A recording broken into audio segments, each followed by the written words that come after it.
Hello student, welcome to my channel Pratishthit classes. मैं हूं मीना मिश्रा और हम similarity of triangle chapter start कर चुके हैं। आज हम उसका सेकेंड एक्सरसाइज स्टार्ट करने वाले हैं।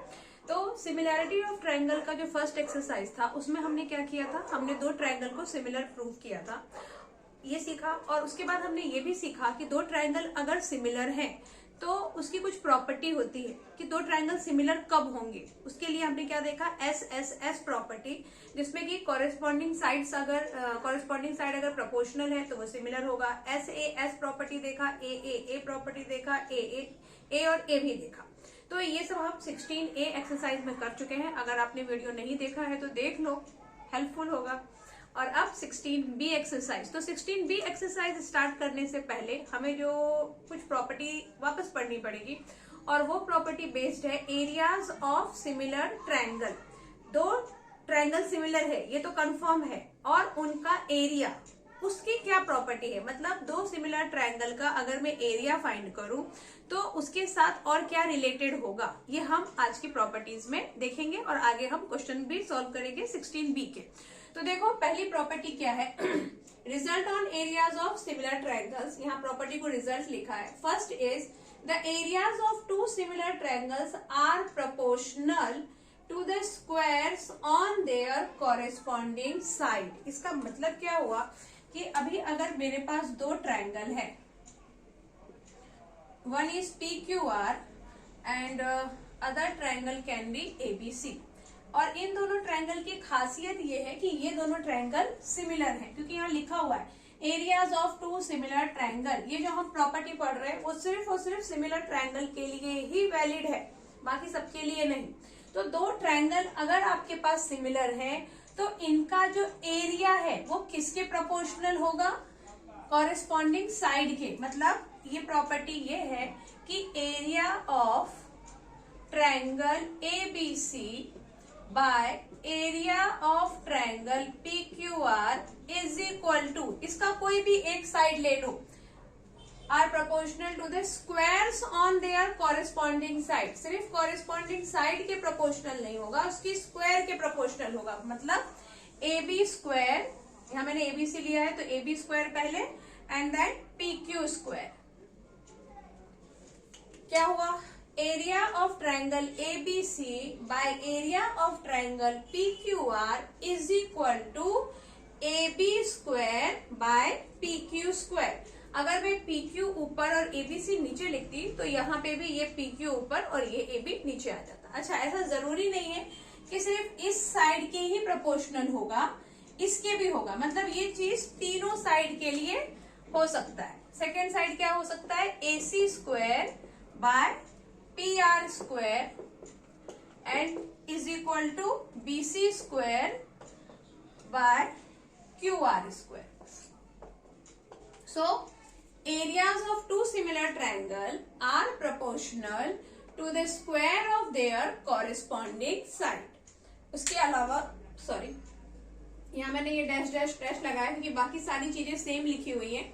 Areas of two similar triangles are proportional to the square on their corresponding altitude. अभी altitude क्या है, एल्टीट्यूड मतलब ये परपेंडिकुलर जो लाइन ड्रॉ होती है, ये आपको पता है ना, वर्टेक्स से जो परपेंडिकुलर लाइन ड्रॉ होती है अपोजिट साइड पे, उसको हम बोलते हैं एल्टीट्यूड। लाइन परपेंडिकुलर होगी तभी एल्टीट्यूड होगा। ओके, तो ये एक एल्टीट्यूड हो सकता है, इसको मैं S बोल देती हूँ, इसको D बोलती हूँ। तो area of triangle ABC by area of triangle PQR can be proportional to its square of altitude, मतलब AD square bye TS square. अभी तक हमने क्या देखा कि इन दोनों का एरिया किसके प्रोपोर्शनल है, square of its corresponding side, उसके अलावा स्क्वायर ऑफ इट्स एल्टीट्यूड, और उसके अलावा square of its corresponding medians. अभी मीडियन में क्या होगा, मीडियन मतलब मैंने यहाँ परपेंडिकुलर आपको 2-3 बार इसलिए बोला क्योंकि परपेंडिकुलर होगा तो एल्टीट्यूड है, नहीं तो ये लाइन मीडियन भी हो सकती है। बट इसको मीडियन होने के लिए क्या जरूरी है कि ये वर्टेक्स से तो आए बट परपेंडिकुलर ना होकर ये क्या करे, इस लाइन को 2 इक्वल पार्ट में डिवाइड करें तो हम इसको बोलेंगे मीडियन।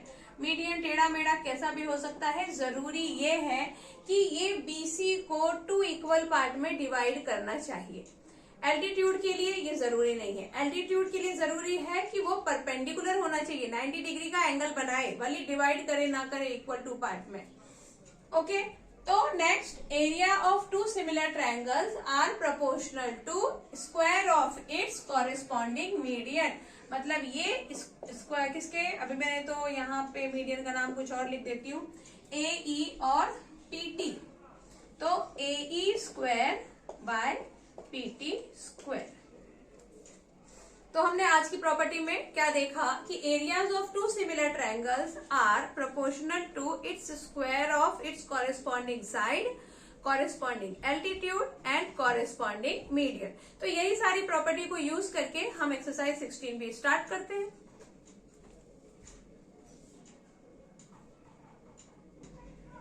तो question number 1, in the given figure DE is parallel to BC। DE is parallel to BC। अब ये गिवन है, देन आपको प्रूव करना है कि ट्रायंगल ADE, ट्रायंगल ADE मतलब ये जो स्मॉलर ट्रायंगल है ये सिमिलर है ट्रायंगल ABC के। जो स्मॉलर ट्रायंगल है वो बिगर ट्रायंगल के सिमिलर है, ये हमें प्रूव करना है। तो देखो, कभी भी ये हम तो हर लेक्चर में डिस्कस करते हैं कि आपको क्या प्रूव करना है, ये आपने पढ़ लिया। अब आप देखो कि हमें क्या गिवन है, क्योंकि जो गिवन होगा उसी में से ही हम प्रूव करेंगे। ओके, तो गिवन आपको है कि DE is parallel to BC, इसके अलावा तो और कुछ गिवन नहीं है।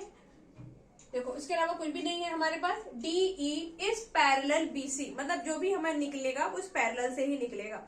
तो आपको ये भी पता है कि जब ये 2 लाइन पैरेलल होती है और एक लाइन जब ये ट्रांसवर्सल है तो क्या होगा, इसका कॉरेस्पॉन्डिंग एंगल इक्वल होगा। ये दोनों एंगल कॉरेस्पॉन्डिंग है और ये दोनों एंगल भी कॉरेस्पॉन्डिंग है।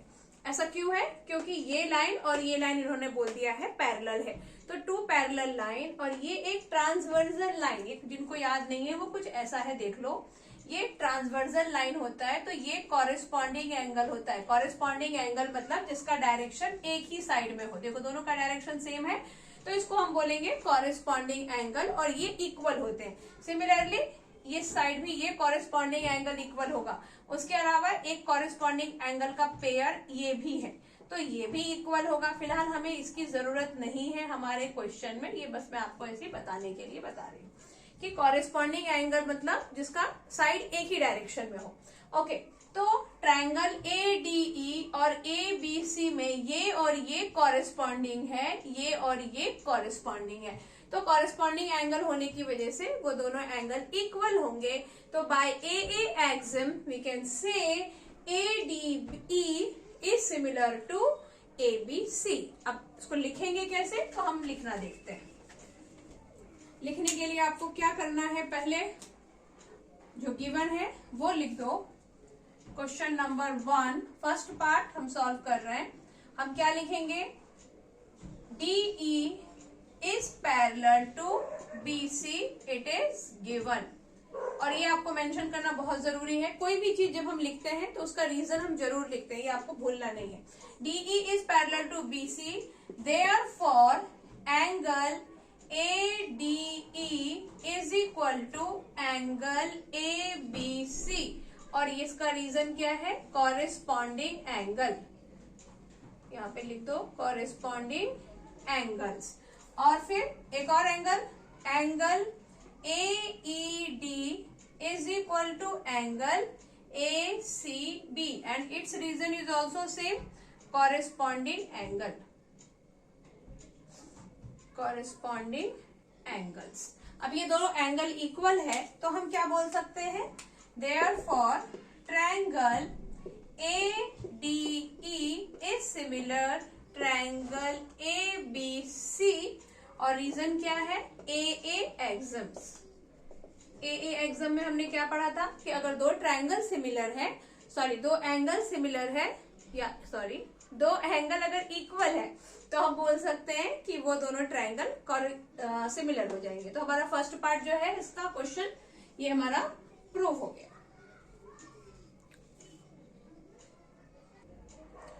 अब देखो इसका जो सेकंड है, सेकंड के लिए क्या करना, फर्स्ट में हमने क्या प्रूव कर दिया कि ADE is similar to ABC।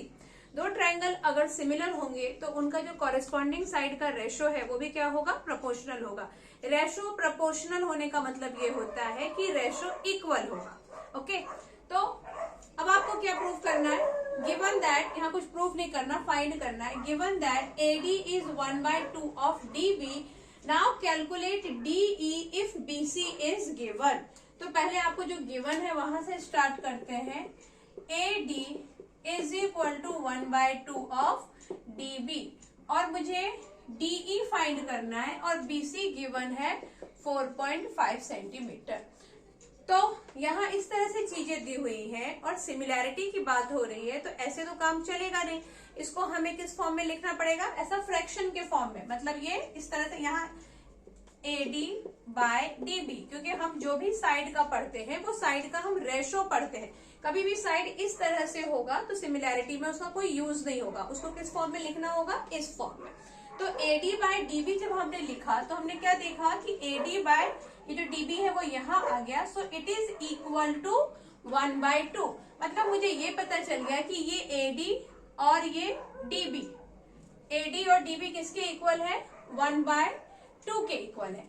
लेकिन यहाँ पर प्रॉब्लम ये है कि ये AD, तो ये पूरा एक ट्रायंगल हो गया, बट ये जो DB है, ये DB पूरा एक ट्रायंगल का पार्ट नहीं है, ये आधा ही पार्ट हो गया, क्योंकि हमारे पास जो दूसरा ट्रायंगल है वो है ABC, मतलब मेरे पास AB होना चाहिए था तो काम बन जाता, क्योंकि AD/AB कॉरेस्पॉन्डिंग साइड का रेशो इक्वल है, मतलब AD/AB। अगर आपको फिर भी क्लियर नहीं हो रहा है तो मैं यहाँ दो अलग अलग डायग्राम बना के बताती हूँ कि मैं क्या बोलना चाह रही हूँ। हमने क्या प्रूव किया कि ADE is similar to triangle ABC। ये जो दो छोटे छोटे ट्रायंगल है, ये छोटा और ये बड़ा, उसको मैंने यहाँ अलग अलग बना दिया। इन दोनों को हमने सिमिलर प्रूव कर दिया है, मतलब हमने ये प्रूव कर दिया है कि AD/AB is equal to AE/AC is equal to DE/BC। दो ट्रायंगल अगर सिमिलर है तो कॉरेस्पॉन्डिंग साइड का रेशो इक्वल होगा। लेकिन हमारे पास यहाँ AD और DB है, हमें क्या चाहिए था, AD/AB। अगर AD/AB मिल जाता तो हमें क्या फाइंड करना था, DE और BC। तो हम ये DE और BC तो है ही, इसको उसके साथ लिख के और सॉल्व कर लेते। लेकिन हमारे पास AB नहीं है, तो मतलब हमें क्या करना है, इस DB को AB बनाना है।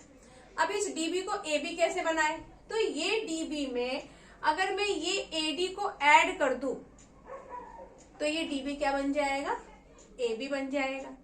वापस देखो, ये DB मेरे पास है और मुझे इसको AB बनाना है, AB जितना बड़ा करना है। तो इसको AB जितना बड़ा होने के लिए क्या चाहिए, ये AD भी इसके साथ आ जाए। तो इसका मतलब ये हुआ कि DB में मुझे AB ऐड करना है, सॉरी AD ऐड करना है। तो DB में AD ऐड कैसे करें, तो इसके लिए आप क्या करो, पहले तो इसका हम लिखेंगे रेसिप्रोकल। हाँ, तो क्या कहा था मैंने आपको कि AD/DB इज इक्वल टू 1/2 है और इस DB को मुझे AB बनाना है, तभी जो हमारा क्वेश्चन है वो प्रॉपर होगा। तो क्या किया मैंने, DB में मुझे AD ऐड करना था तभी वो AB बनेगा। तो इसके लिए क्या किया, इसका रेसिप्रोकल लिखा उल्टा किया, DB/AD। अभी इसको उल्टा इसलिए किया क्योंकि अगर मैंने इसको यहीं पे +1 कर देती तो AD + DB, यहाँ तो AB बन जाता लेकिन नीचे रह जाता DB, और ये DB नहीं चाहिए, मुझे क्या चाहिए, AD चाहिए, क्योंकि एक इस ट्रायंगल का होगा और एक पार्ट उस बड़े ट्रायंगल का होगा। तो इसके लिए इसका रेसिप्रोकल लिखा, तो DB/AD, और यहाँ पर भी ये 1/2 का क्या हो जाएगा, 1/2 का हो जाएगा 2/1, क्योंकि रेसिप्रोकल किया है ना, तो 2/1। उसके बाद एडिंग 1 बोथ द साइड, 1 जब आप यहाँ ऐड करोगे तो AD को 1 से मल्टीप्लाई करोगे AD, तो DB + AD/AD, और यहाँ अगर ये 1 ना भी लिखे तो भी चलेगा, 2 + 1 = 3। अभी देखो DB + AD, इसकी जगह हो गया AB और यहाँ हो गया AD का AD हो गया और ये हो गया 3/1, यहाँ लिख देती हूँ मैं 3/1। क्योंकि अभी हमें रेशो की जरूरत है ना आगे के लिए। ये आ गया AB by AD is equal to 3/1। आगे आपके पास DE है और DE फाइंड करना है और BC है। तो यहाँ हमने AB बाय AD का वैल्यू फाइंड कर लिया। आगे हम क्या देखेंगे, हम यहाँ लिखेंगे, इसके बाद मैं यहाँ लिख रही हूं,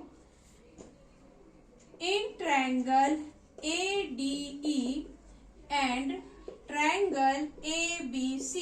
क्या है ट्रायंगल? ट्रायंगल ये है कि both the triangle is similar. अभी अगर ये सिमिलर है जो कि हमने प्रूव किया है, तो इसका मतलब therefore AD by AB is equal to DE by BC।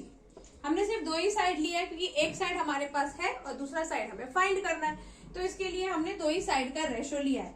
AD by DB is equal to DE by BC, और ये किसके इक्वल होंगे? 3/1 के इक्वल होंगे, क्योंकि ये अभी हमने फाइंड कर लिया।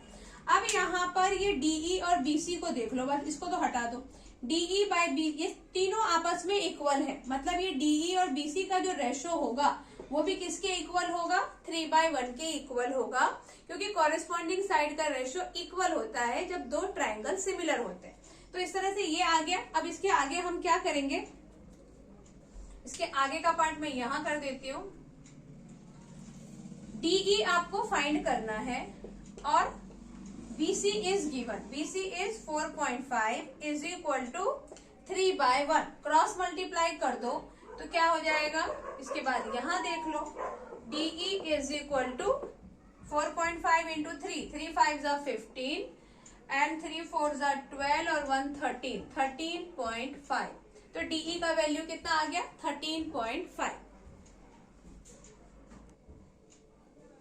यहाँ एक चीज गड़बड़ किया, देखो यहाँ हमने फाइंड किया था AB by AD is equal to 3/1, और यहाँ मैंने लिख दिया AD बाय AB। इसका बहुत ज्यादा फर्क पड़ता है, क्योंकि AB बाय AD अगर फाइंड किया है तो मुझे यहाँ पर भी AB बाय AD ही लिखना चाहिए। मैंने इसको उल्टा लिख दिया, जिसकी वजह से हमारा आंसर रॉन्ग आ गया। आप लोग ये मिस्टेक नहीं करना। अभी ये दोनों ट्रायंगल अगर सिमिलर हैं, इसका मतलब AB by AD is equal to, AB अगर मैंने लिया है मतलब मैंने पहले बड़ा ट्रायंगल लिया है, तो मुझे दूसरा पार्ट भी यानी दूसरा साइड भी इसी का लेना है। तो BC बाय DE लिखूंगी मैं, BC by DE is equal to 3/1 होगा। और BC बाय DE, तो BC is 4.5 by DE is equal to 3/1। अब क्या होगा? क्रॉस मल्टीप्लाई, तो DE यहाँ और 3 यहाँ, मतलब ये फिर उसके आगे क्या होने वाला है? 4.5 by 3 is equal to DE। और अब आप इसको यहाँ से कैंसिल कर सकते हैं, 3 1 3 और 3 5 15, तो 1.5। आंसर क्या आ जाएगा DE का? 1.5 यूनिट। मिस्टेक ये हो गई थी कि मैंने AB बाय AD फाइंड किया और लिख क्या दिया? AD बाय AB, यानी पूरा ही उल्टा हो गया था। तो ये क्लियर हो गया आपको, ये गलती आप नहीं करना। अभी देखो क्या फाइंड करना है?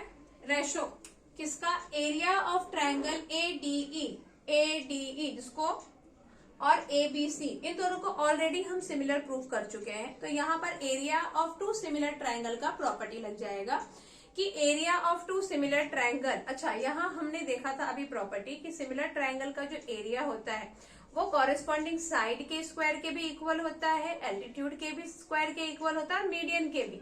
तो यहाँ हम क्या यूज करेंगे? यहाँ हम साइड यूज करेंगे, क्योंकि यहाँ आपके पास मीडियन या एल्टीट्यूड नहीं है। तो जो गिवन होगा बस उसी के लिए प्रॉपर्टी यूज होगी।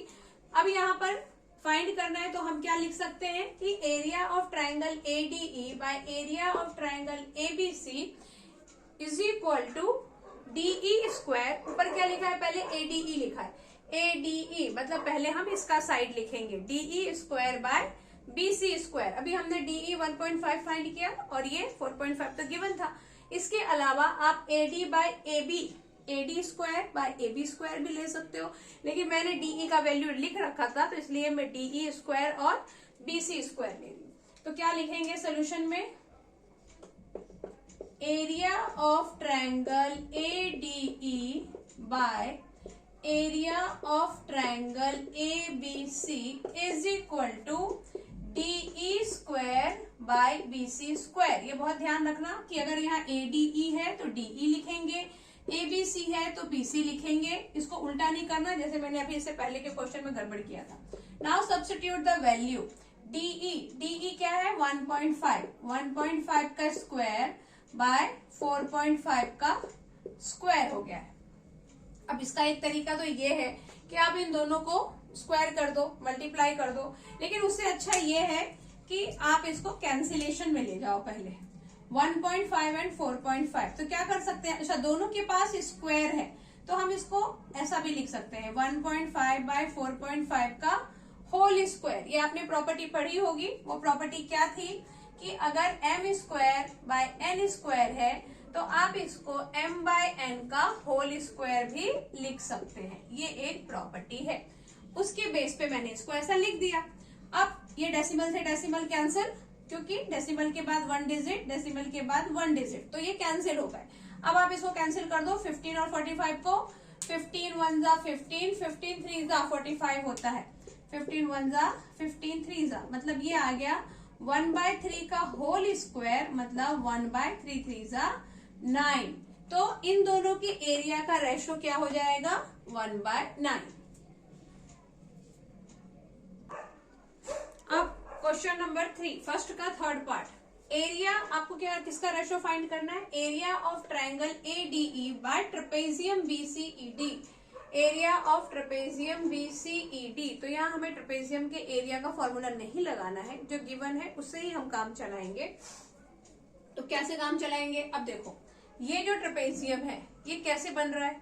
अगर मैं इस पूरे ट्रायंगल में से इस ADE को हटा दूं तो क्या किसका एरिया मिल जाएगा मुझे, ट्रेपेजियम का। मतलब अगर मेरे पास ABC का एरिया है, उस एरिया से ADE का एरिया माइनस कर दो, इसको हटा दो तो ट्रेपेजियम आ जाएगा। तो यहाँ हम क्या करेंगे, एरिया ऑफ ABC में से एरिया ऑफ ADE को माइनस करेंगे ट्रेपेजियम का एरिया फाइंड करने के लिए।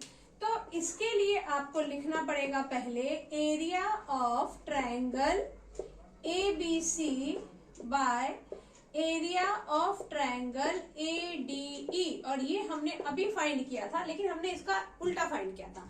हमने area of triangle ADE by ABC find किया था और वो आ गया था 1/9, लेकिन यहाँ मैंने उल्टा लिखा है, इसलिए मैं यहाँ लिखूंगी 9/1।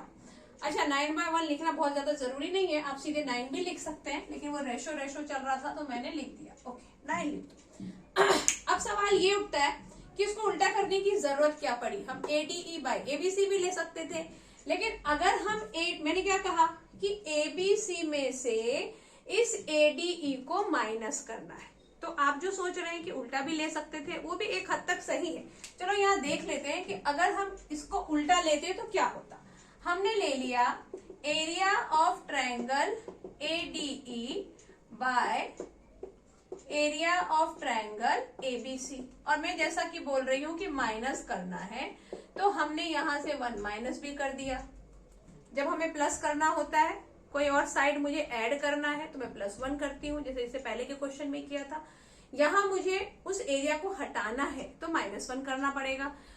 अब इसको जब आप माइनस करोगे तो क्या आ जाएगा, ADE area of ADE minus ABC। ADE में से ABC माइनस नहीं होगा, ABC में से ADE माइनस होगा, तो इसलिए हमको इसको ऐसा उल्टा लेना पड़ा। ये क्लियर है आपको कि उल्टा क्यों लेना पड़ा। Okay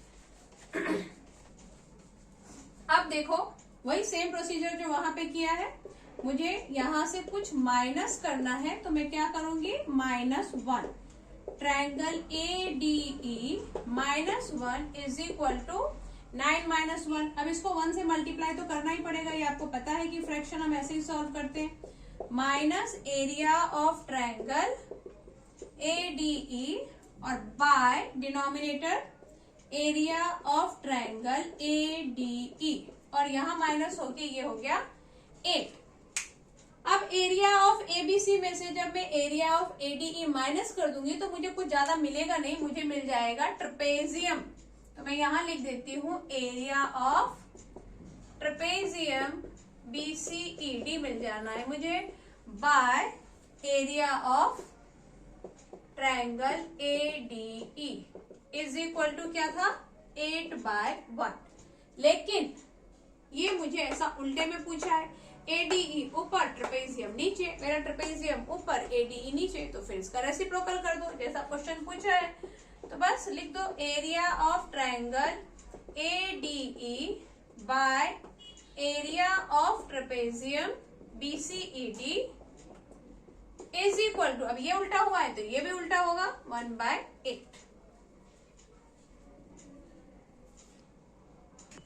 Now the next question, given that triangle ABC is similar to triangle PQR, तो पहली फुर्सत में हम यहाँ दो ट्रायंगल बनाएंगे। आपके लिए रफ डायग्राम बनाना बहुत जरूरी है, उससे क्या होता है, एक तो एग्जाम के पॉइंट ऑफ व्यू से बहुत जरूरी है, और दूसरा कि डायग्राम होता है तो हमें समझ आता है क्या क्या दिया हुआ है। ABC and PQR is given, it is similar, तो बना लो दो डायग्राम। सिमिलर हो ऐसा बिल्कुल जरूरी नहीं है, आप अपने रेफरेंस के लिए बना रहे हैं। ABC और PQR मैंने सिमिलर बना दिया। उसके बाद क्या बोल रहा है कि एरिया ऑफ ट्रायंगल ABC और एरिया ऑफ ट्रायंगल PQR ये दोनों मुझे दे दिया, और फाइंड क्या करना है, AB इज ऑल्सो गिवन 5.6 ये दे दिया है, और फाइंड करना है मुझे PQ, ये फाइंड करना है। इसको मैं X ले लेती हूँ PQ को, तो आप समझिए गए कि क्या होगा, area of both the triangle is given. तो अभी जो हमने प्रॉपर्टी पढ़ी, area of two similar triangle is proportional to square of its corresponding side, वही यहाँ लगाएंगे क्योंकि एरिया गिवन है, साइड फाइंड करना है तो वही लगेगा। अगर साइड गिवन होता, एरिया फाइंड करना होता, तब भी यही लगता। तो बस स्टार्ट करो। जो भी गिवन है, पहले आप हमेशा क्वेश्चन में जो भी गिवन होगा, जो फाइंड करना होगा, वो सारा डिस्क्रिप्शन लिखेंगे, उसके बाद सॉल्व करना स्टार्ट करेंगे। तो हम लिखेंगे area of triangle ABC by area of triangle PQR is equal to क्या होना चाहिए, AB square by PQ square. और यहाँ रीजन में आप वो थ्योरम लिखेंगे। कौन सी थ्योरम लिखेंगे, area of two similar triangle is proportional to its square of its corresponding side. अभी हमने लिखा था, बस वही यहाँ पे आपको लिख देना है थ्योरम में। अब यहाँ पे आप वैल्यू रखो, एरिया ऑफ ट्रायंगल ABC 49 और PQR इज 25। यहाँ बिल्कुल आपको सेंटीमीटर स्क्वायर नहीं लिखना है। AB is 5.6 and PQ find करना है, तो PQ स्क्वायर ऐसा हमने लिख दिया। अब आप यहाँ पे क्या कर सकते हैं, ये 49 और 25 है, तो ये ऐसा क्रॉस मल्टीप्लाई कर दो, क्योंकि मुझे PQ स्क्वायर का वैल्यू फाइंड करना है, तो क्रॉस मल्टीप्लाई करना ही पड़ेगा। PQ स्क्वायर को इधर ले गए, और या तो आप ऐसा समझ लो, चलो ऐसे ही कर लेते हैं, PQ square into 49 and here 5.6 into 25। Multiply बिल्कुल नहीं करना है। कभी भी जब आप देख रहे हो कि आगे जाके ये इधर आगे कैंसिलेशन होगा, तो फिर आप मल्टीप्लाई पहले से मत करो, नहीं तो फिर आपका काम बढ़ जाएगा। अभी PQ square is equal to, ये मैं यहाँ पे करती हूँ ताकि कैंसिलेशन में इजी पड़े, तो हम क्या लिखेंगे, PQ square is equal to 5.6 into 25 by, ये 49 इधर आ गया, 7 के टेबल में आएगा, लेकिन उसके पहले ये डेसिमल है, उसको रिमूव कर दे तो बेटर है। ये डेसिमल को मैंने यहाँ रिमूव कर दिया, तो यहाँ लिखना पड़ेगा मुझे 10। मैं यहाँ पर लगा के 0 भी लिख सकती थी, लेकिन मेरा मन कर रहा है कि मैं यहाँ अलग से 10 लिखूं। तो आप या तो यहाँ एक 0 लिख सकते हो, या फिर आप 10 लिख सकते हो। 10 क्यों लिखा, क्योंकि डेसिमल के बाद 1 डिजिट है, तो एक 0 आपको लगाना पड़ेगा, तभी वो डेसिमल वहां से हटेगा। ओके, अभी कैंसिल कर दो, 7 7 जा 7 8 जा, और कौन कट जाएगा, ये 2 4 जा 8, 2 5 जा 10, 5 1 जा 5 5 जा, तो PQ स्क्वायर आ गया आपका, कितना आ गया, 4 5 जा 20, 20 बाय 7, हाँ यही आएगा ना, 5 4 जा 20, 20 बाय 7, तो PQ का वैल्यू आ जाएगा √20/7, या फिर आप इसको √20 को 7 से डिवाइड करके डेसिमल पे आंसर ला सकते हैं। एक बार देखती हूँ आंसर राइट है कि रॉन्ग है। अच्छा, फिर से एक गड़बड़ हो गई, 5.6 और यहाँ मैंने PQ स्क्वायर लिखा, तो 5.6 का भी तो स्क्वायर होगा, क्योंकि फॉर्मूला है A B square by P Q square और ए बी का वैल्यू 5.6 है, तो मैंने उसका स्क्वायर नहीं लिखा, सीधे उसकी वैल्यू रख दी। तो आपको उसको स्क्वायर करना है क्योंकि ए बी स्क्वायर है। अब ये ए बी स्क्वायर होगा तो 5.6 हो गया अपना स्क्वायर, और 5.6 स्क्वायर होने की वजह से यहाँ हमारे पास 5.6 दो बार आ जाएगा। 5.6 इंटू 5.6 इंटू 25/49। तो ये डेसिमल हटाया मैंने, एक जीरो लगाया, एक डेसिमल हटा के एक जीरो और लगा दो। इस पर अलग से नहीं लिखा, साथ में लिख दिया। 7 7 जा 49, 7 8 जा 56, ये 100 और ये अगेन 7 8 जा 25 1 जा 25 4 जा और ये 4 1 जा 4 2 जा। उसके बाद आ गया P Q square is equal to 16, तो P Q is equal to आ गया 4। लेकिन इसको करने का एक और तरीका है, या तो आपको अगर याद नहीं आए तो आप ये, क्योंकि ये जो चीजें हम यूज टू होते हैं ना वो जल्दी समझ आता है, जो प्रॉपर्टी बेस्ड होता है उसको समझने में थोड़ा टाइम लगता है। तो आप इसकी ही यूज टू है कि स्क्वायर है तो दो बार लिखें, डिवाइड करें, ऐसा भी हो सकता है, बट इसका एक शॉर्टकट वे है, हम वो ट्राई करते हैं। शॉर्टकट ये है कि आप यहीं पर क्या कर दो, ये भी राइट है लेकिन एक शॉर्टकट बताती हूँ। 5.6 बाय पी क्यू, इसका देखो, इसका भी स्क्वायर है, इसका भी स्क्वायर है, तो मैं इसको लिख सकती हूँ 49/25 is equal to 5.6 by P Q का ऐसा होल स्क्वायर। अभी हमने प्रॉपर्टी देखी थी, अब ये होल स्क्वायर है तो इसका हो जाएगा रूट, मतलब 49/25 is equal to 5.6 by P Q. और फिर उसके बाद क्या हो जाएगा, उसके बाद आप उसका फाइंड कर लेंगे रूट। अभी 49 और 25, 49 का रूट हो गया 7 और 25 का रूट हो गया 5 is equal to 5.6 by P Q. और अब हम कैंसिलेशन कर सकते हैं, तो P Q is equal to 5.6, ये 5 इधर जाएगा मल्टीप्लाई और ये 7 आ जाएगा नीचे।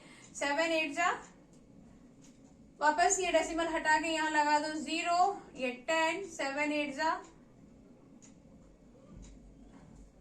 56 और 2 4 जा 8, 2 5 जा 10, ये 5 5 कैंसिल, तो पी क्यू आ गया 4। या तो आप ऐसे करें या इससे पहले जैसा किया था वैसे करो।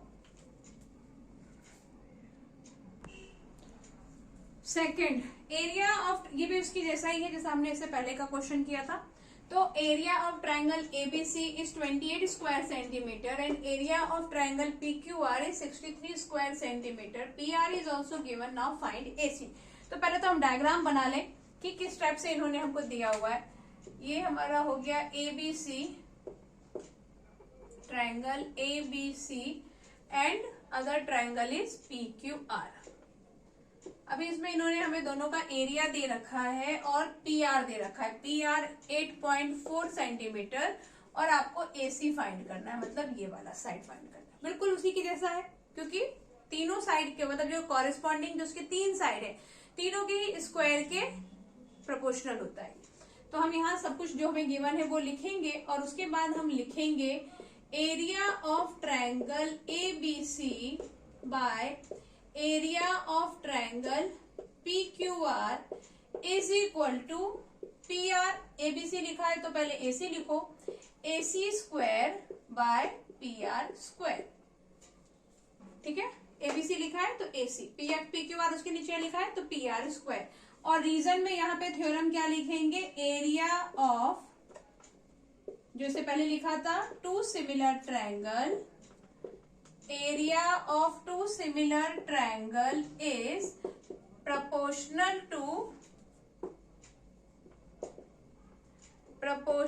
to its square of corresponding side। तो area of two similar triangle, ये प्रॉपर्टी हमने लिख दिया। अब square of its corresponding side, यही है ना property, area of similar triangle are proportional to the square on their corresponding side. Okay, two square its square of corresponding side. आगे आप वैल्यू रखो, एबीसी का दिया है आपको 28 and PQR is 63 is equal to AC square. इस बार हम गड़बड़ नहीं करेंगे, AC स्क्वायर है तो AC स्क्वायर ही ऐसा क्या कर सकते हैं, PR स्क्वायर इज 8.4 का स्क्वायर है, इसको होल स्क्वायर कर देती हूँ, 8.4 का होल स्क्वायर। अब इसको सॉल्व करें तो इसका रूट अगर हम डाल भी देते हैं तो कुछ ज्यादा फर्क पड़ना नहीं है, क्योंकि 28 और 63 है। देखो ये किसी से कटता है क्या, 7 से 7 4 जा और 7 9 जा, तो उसको पहले 7 से कट कर देते हैं, 7 4 जा 7 9 जा, तो ये आ गया 4/9 is equal to AC square by 8.4 का होल स्क्वायर। अभी बाकी की चीजें तो यहाँ इस तरह से भी कैंसिल हो सकती है, तो वो भी हमको ध्यान रखना है, क्योंकि पहले क्या लग रहा था कि इसका तो कुछ रूट होता ही नहीं है, फिर हमने देखा कि ये कैंसिल हो रहा है। अब जो नए नंबर आए हैं तो वो देख के तो आप फटाक से समझ गए कि इसका तो रूट होता ही है, तो आप क्या करोगे, इसका जो स्क्वायर है तो यहाँ पर ये 4/9 रूट के अंदर आ गया और ये AC बाय 8.4 आ गया बाहर, इसका रूट आ गया 2 और ये आ गया 3 is equal to AC by 8.4। अब क्या करें, 8.4 को इधर लेके जाते हैं, 2 into 8.4 by 3 is equal to AC। देखो इससे पहले के क्वेश्चन में जो हमें फाइंड करना था वो डिनोमिनेटर में लिखा था। इस तरह की चीजें अगर आपको नहीं क्लियर हो रही है तो कोई इश्यू नहीं है, आप इसको ऐसे समझो कि क्रॉस मल्टीप्लाई किया है, 2 को 8.4 से मल्टीप्लाई किया मैंने, ठीक है, और 3 को AC से मल्टीप्लाई किया। चलो उसको इस तरह से भी ऐसा समझ लो, ओके, AC से मल्टीप्लाई किया। अब मुझे AC का वैल्यू फाइंड करना है, तो AC एक तरफ होगा, ये 3 मल्टीप्लाई में है तो यहाँ आके वो डिवाइड में हो जाएगा, तो वापस वही आया ना। तो इसलिए क्या किया था कि मुझे पता है कि AC तो यही रहने वाला है और वो न्यूमरेटर में है तो उसको वही रहने दो, 8.4 को यहाँ ले आओ और 3 तो है ही। अगर ये AC डिनोमिनेटर में होता तो फिर कुछ और होता, जिससे पहले के क्वेश्चन में किया था। ओके, अब इसको देखो, यहाँ कुछ कैंसिल हो रहा है, 8 4 12 होगा, ये डेसिमल को पहले हटा दो, यहाँ पे लगा दो 0, तो 3 10 जा और यहाँ 3 2 जा 6 और 3 7 जा 3 8 जा 24, 2 1 जा 2 2 5 जा 10। वापस कुछ गड़बड़ तो नहीं हो गया, गड़बड़ तो नहीं दिख रहा है, 3 1 जा 3 10। ओके, देखते हैं, AC इज इक्वल टू 28/5 आ गया। अब इसको जब आप डेसिमल में कन्वर्ट करोगे तो ये आ जाएगा 5 5 जा 25 और 8 - 5 इज 3 5 6 जा, तो AC आ गया आपका 5.6 सेंटीमीटर। एक बार आंसर देखेंगे कि ये आ रहा है कि नहीं, और मैं भी चेक करती हूँ। Now the third one, BC is 4 centimeter, QR is 5 centimeter, area of triangle ABC is 32 centimeter and determine area of triangle PQR। तो जैसा कि मैंने पहले भी बोला था कि अगर एरिया गिवन है तो आप साइड फाइंड कर सकते हो, और अगर साइड गिवन है तो आप एरिया फाइंड कर सकते हो। तो इस क्वेश्चन में देखो कि 2 साइड और एक एरिया हमारे पास है, तो हम दूसरे का एरिया बहुत आराम से फाइंड कर सकते हैं। सब कुछ सेम रहेगा, कुछ भी अलग नहीं होगा। एक बार हम डायग्राम बनाएंगे, रफ डायग्राम, और रफ डायग्राम हम क्यों बनाएंगे, क्योंकि ये जरूरी है। ABC एंड PQR हमने ये ड्रॉ कर दिया। अब AB तो पता ही नहीं है हमको, वो क्या पता है, BC पता है। BC is 4 centimetre and QR is 5 centimetre, और आपको ABC का एरिया पता है 32, इसके अंदर बिल्कुल मत लिखना, और एरिया ऑफ PQR ये हमको इसका एरिया फाइंड करना है। तो सॉल्यूशन में पहले आपको सारा कुछ गिवन लिखना है और फिर ये स्टार्ट करना है कि area of triangle ABC by area of triangle PQR is equal to किसके स्क्वायर होगा, BC square by QR square, क्योंकि यही दिया हुआ है तो इसी का स्क्वायर। आपने ध्यान दिया होगा कि पहले हमें ये साइड गिवन था, बाद में उन्होंने ये साइड दे दिया, और इस बार ये तीसरा साइड है। तो वो हमने प्रॉपर्टी में पढ़ा था कि area of similar triangle is proportional to its corresponding side. तो कॉरेस्पॉन्डिंग तीनों साइड के लिए ये हो सकता है। अब आप जो वैल्यू है वो सब लिख दो और इसके पहले यहाँ पर क्या लिखोगे, वो थ्योरम, जिसकी वजह से हम ये चीज लिख पाए। और वो थ्योरम क्या है, जो अभी मैंने बोला था। Now area of triangle ABC is 32 and area of triangle PQR we don't know, is equal to BC square, BC is 4 का स्क्वायर करना है, और क्यूआर इज 5 का भी स्क्वायर करना है, क्योंकि यहाँ पे ये स्क्वायर में है। जो मैंने गड़बड़ किया था आप नहीं करना। अब आगे क्या करना है, मुझे ये फाइंड करना है। तो अभी हमने देखा था कि अगर ये डिनोमिनेटर में है तो देखो क्या होगा, क्रॉस मल्टीप्लाई भी होता है। जिनको समझ गया वो तो बहुत अच्छी बात है, लेकिन मुझे पता है कि कुछ बच्चों को ना ये ऐसा डायरेक्ट समझता नहीं है कि किसको ऊपर लिखना है किसको नीचे लिखना है। थोड़ा ट्राई करो।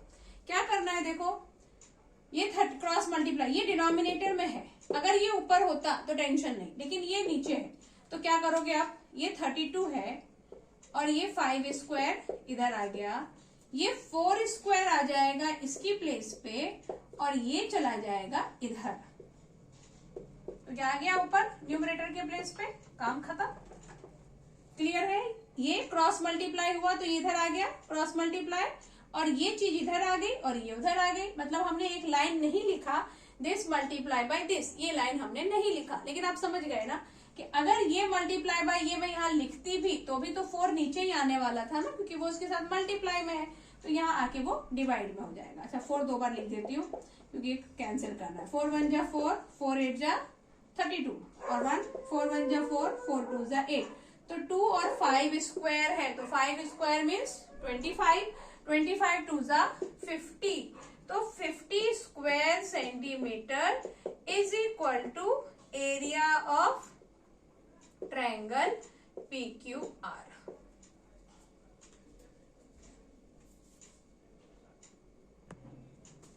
Question number 3. The areas of two similar triangles are 48 square centimeter and 75 square centimeter respectively. यहाँ पर उन्होंने कोई ABC PQR ये सब नहीं लिखा है, तो या तो आप चाहें तो लिख सकते हैं कि let first triangle is ABC, और फिर हम ABC और PQR के फॉर्म में लिख सकते हैं, या फिर इन्होंने जैसा लिखा है उन्हीं शब्दों का हम यूज करें और वैसे ही लिखें। तो और दूसरा ट्रायंगल दे दिया है, उसका एरिया। If the altitude of the first triangle is this, find the corresponding altitude. तो अभी हमने प्रॉपर्टी पढ़ा था कि area of two similar triangle is proportional to square on its altitude. ठीक है, तो बस वही यहाँ पे लगेगा क्योंकि एल्टीट्यूड दिया हुआ है। अब इसको लिखेंगे कैसे, तो सोल्यूशन से में आप लिखेंगे पहले जो भी आपको गिवन होगा कि area of first triangle is this. यहाँ मैं लिख देती हूँ, area of first triangle is 48 square centimetre and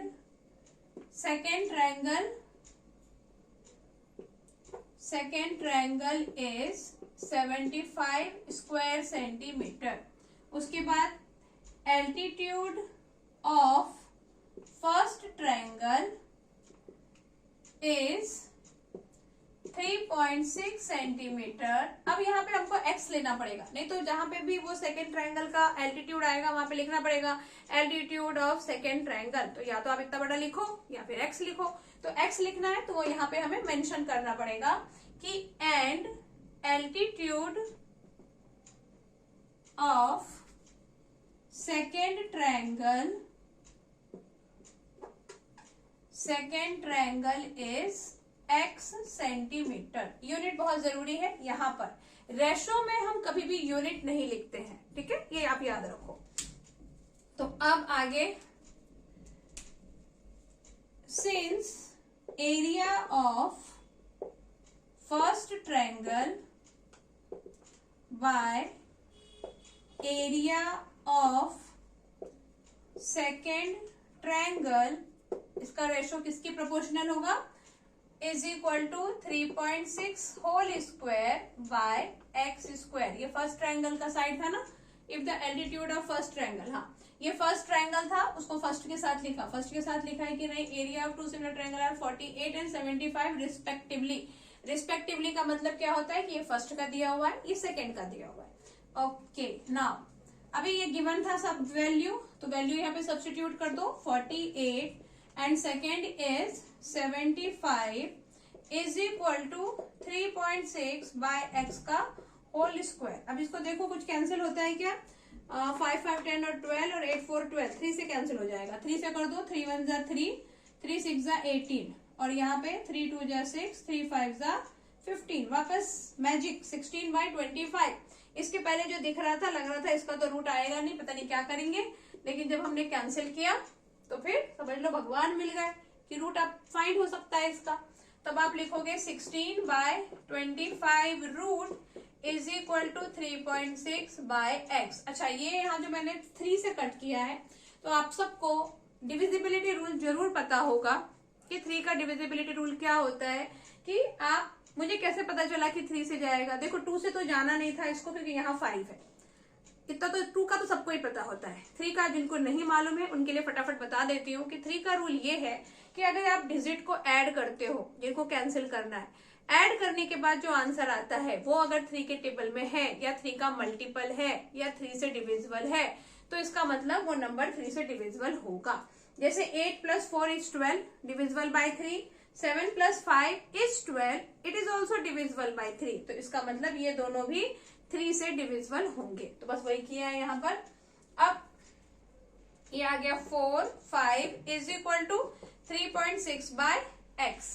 again ये डिनोमिनेटर में है, मुझे क्या करना है, इस देखो क्रॉस मल्टीप्लाई में क्या होगा, x इधर 4 के साथ, लेकिन हम क्या कर रहे हैं, x को इधर और 4 को इधर, एक स्टेप कम लिख रहे हैं। तो x इज इक्वल टू यहाँ पर ऊपर क्या होगा 3.6 और 5 जाएगा वहां, और डिनोमिनेटर में कौन आ जाएगा 4, क्योंकि x डिनोमिनेटर में है तो 4 इधर आ गया, x उधर चला गया।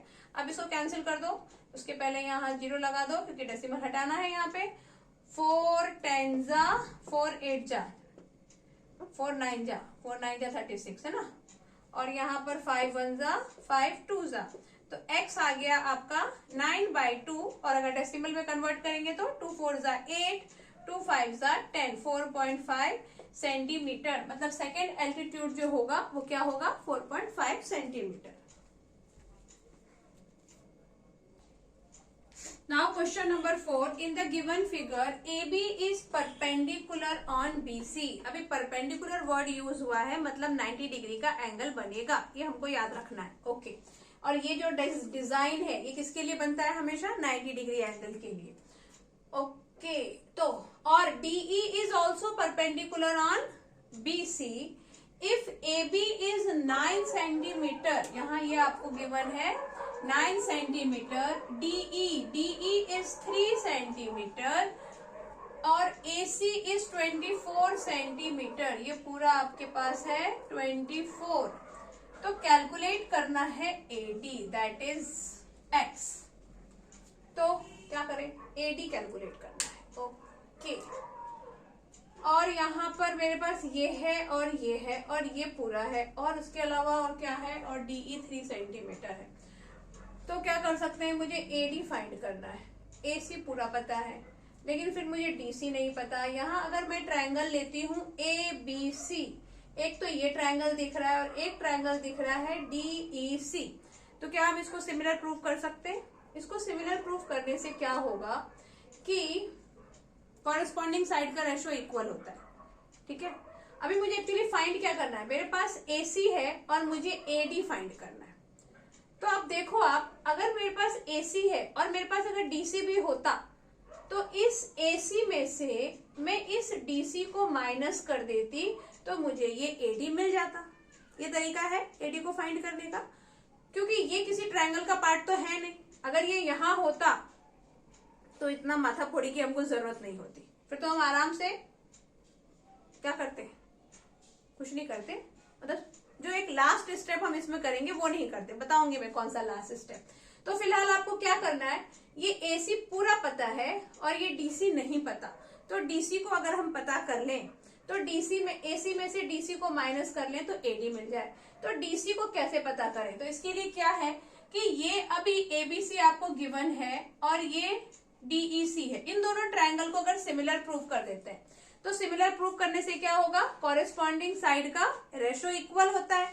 तो DC by AC is equal to DE by AB कर लेंगे, और DE और AB तो हम जानते हैं, तो DE और AB की वैल्यू पता है, AC भी पता है, तो वहां से हम DE फाइंड कर लेंगे और उसमें से फिर DE माइनस करके इसको फाइंड कर लेंगे। नहीं समझा? कोई बात नहीं, मैं अभी सॉल्व करूंगी, लेकिन थोड़ा सा समझने का ट्राई करो। ओके, अब ये कॉरेस्पॉन्डिंग साइड का रेशो इक्वल है, ये हम कब लिख पाएंगे? जब हम ये लिख पाए कि this bigger triangle and this smaller triangle is similar, क्योंकि ये क्वेश्चन में आपको गिवन नहीं है, तो पहले आपको वो प्रूव करना होगा, उसके बाद ही आप कॉरेस्पॉन्डिंग साइड का रेशो प्रोपोर्शनल होता है वो प्रॉपर्टी यूज कर पाओगे। अब इसको सिमिलर प्रूव करने के लिए हमारे पास क्या पूरा मटेरियल है वो चेक करते हैं। ये बड़ा ट्रायंगल और ये छोटा ट्रायंगल मैंने लिया, तो ये 90 डिग्री इक्वल, और आप देखो कि ये जो एंगल सी है ये कॉमन है, ये इस बड़े ट्रायंगल में भी है और इस छोटे ट्रायंगल में भी है, दोनों में ये एंगल सी है। क्लियर है? अगर आपको एक साथ डायग्राम में नहीं समझता है तो मैं आपको यहाँ पे दो डायग्राम बना के बताती हूँ, तो जरूर समझ आ जाएगा। ये दोनों को अगर बाहर तोड़ के निकाल दें तो ये हो गया DEC और ये भी हो गया AB और C, ये 90 ये 90। Okay, and angle C is common, तो एंगल C कॉमन है तो इक्वल ही होगा ना, तो by AA axiom bigger one and smaller one is similar. तो बस वही सब लिखना है यहाँ पे। स्टार्ट करते हैं सोल्यूशन। पहले हम क्या लिखेंगे? हाँ, in triangle ABC and triangle DEC, इन दोनों को हम कंपेयर कर रहे हैं, तो हमने क्या देखा? Angle ABC is equal to angle DEC, और ये क्यों इक्वल है? Because it is 90 degree. फिर हमने देखा कि angle ACB is equal to angle DCE, और ये क्यों इक्वल है? Because it is common. क्या लिखा मैंने? ACB is equal to DCE। जिस एंगल को मेंशन करना होता है वो बीच में होता है, ये तो सबको पता होगा, नहीं पता है तो समझ जाओ कि C की बात कर रहे हैं तो C बीच में, B की बात कर रहे हैं तो B बीच में, यहाँ E की बात कर रहे हैं तो E बीच में, बाकी ये दो किधर भी रहेंगे कोई प्रॉब्लम नहीं। ओके, तो therefore triangle ABC is similar triangle DEC, और कौन सा एक्सम लगा यहाँ पे? बाय AA, क्योंकि हमने दो एंगल की बेस पे बताया ना, दो एंगल इक्वल है मतलब सिमिलर है। अब ये सिमिलर हो गया तो कॉरेस्पॉन्डिंग साइड का रेशो इक्वल होगा। देयरफॉर, अच्छा ABC है तो पहले AB ले लो, AB by DE is equal to AC by DC। क्या लिया मैंने? AB by DE is equal to AC, क्योंकि मैं बड़ा ट्रायंगल पहले ले रही हूं, AC बाय DC। यहां से समझेंगे क्या लिया था? AB by DE is equal to AC by DC। और AC DC क्यों ले रहे हैं? क्योंकि मुझे ये DC ही पता करना था, और ये AC X जो है वो हमारा उसी साइड में है, तो इसलिए हम वही साइड ले रहे हैं। अब यहाँ पे AB का वैल्यू है, और रीजन यहाँ पे क्या लिखेंगे हम? Corresponding sides are equal. सीधे लिख दो corresponding sides of similar triangle, ये भी लिख सकते हैं, या फिर आप लिख दो कॉरेस्पॉन्डिंग साइड्स आर इक्वल, या बहुत सारा लिखना है तो ये लिख दो, इन because the two triangles are similar therefore corresponding sides would be equal. आपकी मर्जी है, आपको कितनी कहानी बनाना है। AB बाय DE, अभी AB is 9, DE is 3, AC is 24 and DC we don't know. How do we know the DC? वापस वही क्या करें? DC को इधर 24, 3 गया उधर, और ये 9 आ गया DC के प्लेस पे। अब कैंसिल होगा, 3 से कैंसिल हो जाएगा, 3 3 जा 9, 24 कब आता है? 7 3 जा 3 8 जा 24, ठीक है, और ये 3 1 जा 3, 3 1 जा 3, मतलब आपका DC आ गया 8 सेंटीमीटर। अभी DC मुझे 8 सेंटीमीटर मिल गया, लेकिन मुझे क्या चाहिए था? AD। तो AD इज इक्वल टू क्या होगा? AC minus DC। AC is 24, DC is 8, तो माइनस करो, AD is equal to 14 minus 8, 9, 10, 11, 12, 13, 14, 6 और ये 1, 16 सेंटीमीटर। ठीक है, ये राइट है। ओके, ठीक है, समझ आ गया होगा। फिर भी अगर आपको कुछ भी डाउट है, और कुछ बच्चे मुझे बोल रहे हैं कि उनको और किसी दूसरे चैप्टर का वीडियो चाहिए, तो ये कंप्लीट होने दो, उसके बाद में जरूर आपने जो मुझे मैसेज किया और मैंने आपको रिप्लाई भी किया है कि आपको बहुत जल्द उन सब चैप्टर के भी वीडियो मिलेंगे, लेकिन let complete this first. Okay, thanks for watching.